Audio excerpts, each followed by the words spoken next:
News Nation's senior national correspondent, Brian Enton. He's been following the story, obviously, from the very beginning. He spent more time outside that house than I think anybody on this story. So this was a surprise. I mean, you just heard Caitlin and me talking about how surprised we both were. I'm sure you were as well. Any idea why now? Why so sudden? I mean, instantaneous. That the announcement to the families, the announcement to the press, the defense is in the same day for 2 days, and then within 2 weeks it's down. Well, first of all, I think they got about a 2.5 hour heads up, the family. It was about 2.5 hours. They got the call, and then the press release went out where we all found out that there is an official date of December 28th. The timing is interesting. I mean, just a couple of days after Christmas sort of makes sense because students won't be there on campus. But I also wonder if they're thinking right between Christmas and New Year's, is that a time when, you know, the media will stay away, when everybody's busy, when they can kind of try to do this under the radar? Perhaps that's the reason they picked that time. But actually, I just want to remind you, like, the house is not in the middle of the campus. It's in a neighborhood right next to the campus. So I get that it's upsetting for the students and it's a distraction and it's hard to look at, but it's not like they have to walk by it every day in the middle of the school. I still just don't understand why take the chance. You know, why not just leave the house up until the trial, like we've seen in other situations, like we saw in Parkland and all sorts of other cases we've covered. I don't understand. I just don't get the rush. Yeah, it's hard one. I mean, and I remember when you gave us the tour and you showed us when you stood in front of the house facing us and then walked, you know, opposite to the camera down the hill, you literally within 50 steps were at the fraternity houses and Ethan's fraternity house specifically. So while they don't have to walk by, I suppose they could look up and see it there. But I'm with you. It's always been, I'm surprised it's such a battle. I don't think the university wants to make money off the property. I don't think that's what this is about. But it sure is sort of a sad battle that this family's had to go through. The families have had to go through, and not all of them agree. You know, the Chapins, they haven't joined the fray in terms of families that want to keep that house standing. They've sort of not weighed in either way, publicly, that is. But certainly the Gonzalez. But it's interesting that the Chapins want it down. Quite interesting. On top of it, they're choosing, in their mind, when there's less traffic. You know, there's summertime, and summertime has less traffic. Why can't they wait till summer? Nobody likes to go to school during summer break. Why does it have to be right after Christmas and right before Happy New Year? Why does it have to be at all? His family have led the way with other family members saying, just keep it there. What's the rush? What if there's a mistake in someone? Like, here we are. Brian, how many times have we seen FBI or police or members of the defense team coming back in the last couple of months to, I don't know, do some extra work they needed to do?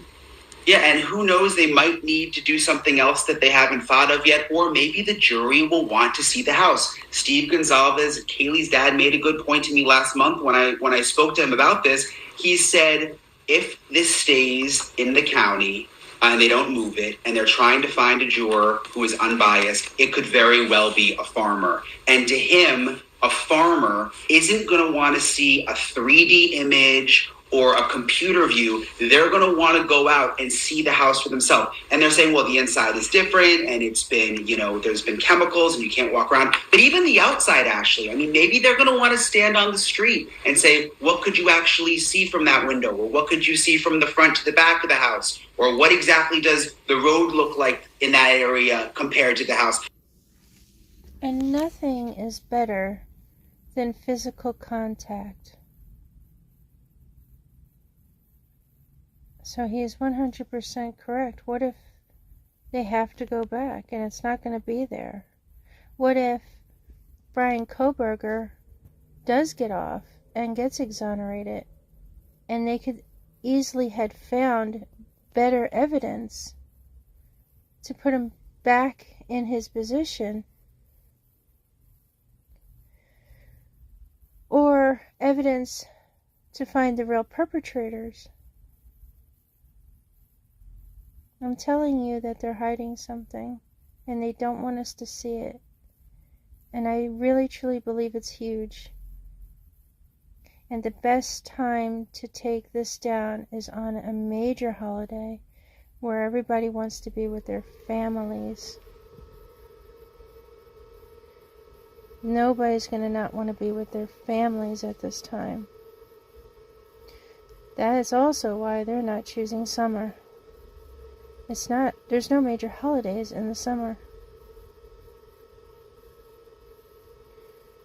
And I bet you they'll have that ground perfectly leveled, filled in, so we will never see what was under that house.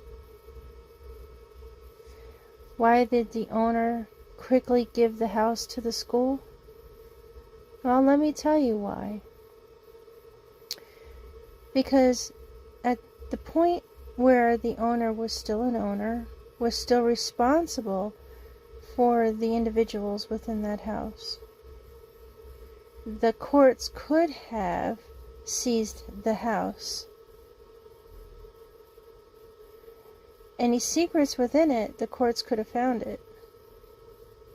Now, due to the fact that they released it to an entity that has plenty of money and basically has its own laws, nobody can penetrate it. The judge can't even, he has to have a really good cause to try and stop the university, billion-dollar university, from tearing this down. The owner knew what they were doing. They've been swapping this house back and forth anyway to evade taxes.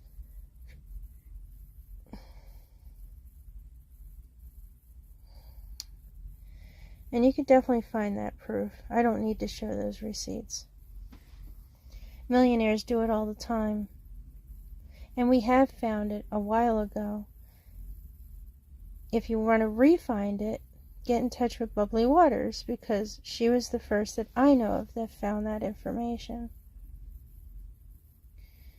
And she can also show you how to find it too. I will always mention her because she was my friend, and she was a great person and always helped me with my channel. So I'm always going to mention her. And I worked hard to find out if there was a tunnel under this house. I set out to get the proof. I have gotten the proof. I may not have been able to follow through because of how hot it was down there. But I never thought that they were actually going to tear down the house in between Christmas and New Year's. I thought I had time. Apparently the universe doesn't want me there. Doesn't want me to find out about it. And it could be all good reason. Now I have to sit back and I gotta hope that somebody with a really fucking good lens gets some really good views and gets those pictures that I'm gonna need, or film that I'm gonna need. Because regardless of my footage, somebody could say it's anybody's basement. Okay.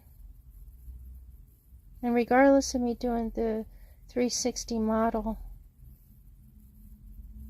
the house and the property ain't there no more. The connection to the house would be gone.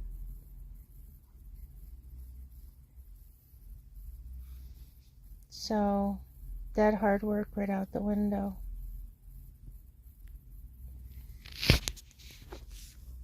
They may not even have Brian, to go inside.